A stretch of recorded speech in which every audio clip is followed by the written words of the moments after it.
Hey, you two. It's good to see you both. Hi, Maggie. Hello. Hey, Karla. Karla. Hello. Hey.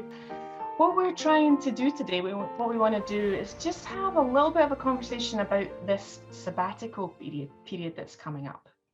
We've mentioned it in a couple of newsletters that Scott's entering into a sabbatical, and there's some work going on in the church to kind of take that journey too. So I was thinking about this today, about sabbatical.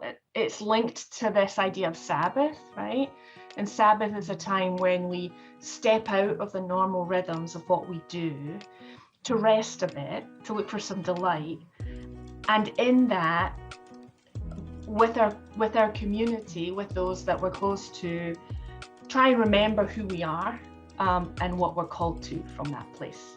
So we're kind of doing that. Scott's going to do that as part of his sabbatical. And Scott, you're going to tell us a little bit about that.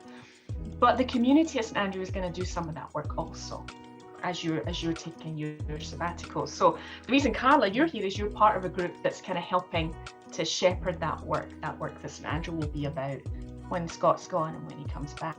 So Scott, do you want to tell us a little bit first? Your last day is this Sunday before your sabbatical, right? Not that anybody's keeping track. Are you do you have your big calendar with your ex? No. Not at all. I do have to tell you though, I am just feeling what a gift this is going to be. But just to not be preparing week to week is just it just allows me to breathe in a way that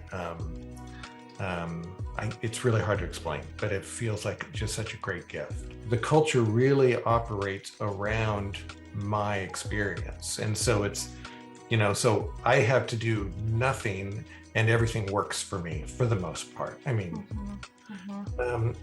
and what that means is that there's just stuff that I don't have to be attentive to. And so I never learned to be attentive to. So the big question that I'm really working with is, what have I missed? I miss? You know what, that Jefferson line? I know, I keep thinking about that. So what did I miss?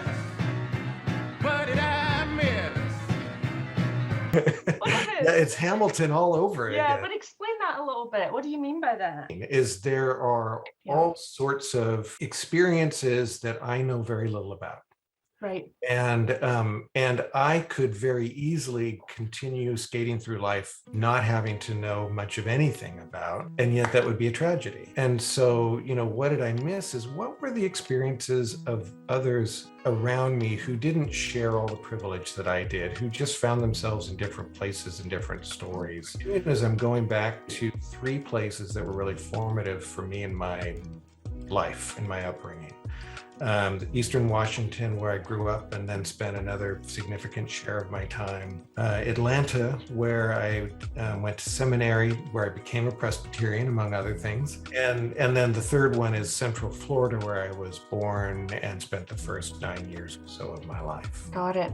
So you're going back to these places that formed you to see if you can kind of listen for the other stories that are not accessible to you, weren't accessible to you, or that you just didn't have to pay attention to because you're a cisgender white male, right? Never will be fully accessible to me. Sure. Right. Yeah. And even the idea of what do I do with that, I still think I have so much to learn about what that's going to look like. Part of the work when a pastor takes a sabbatical, you're missed. And it feels different. And there's also in that an opportunity to see some things that we might not normally see, right?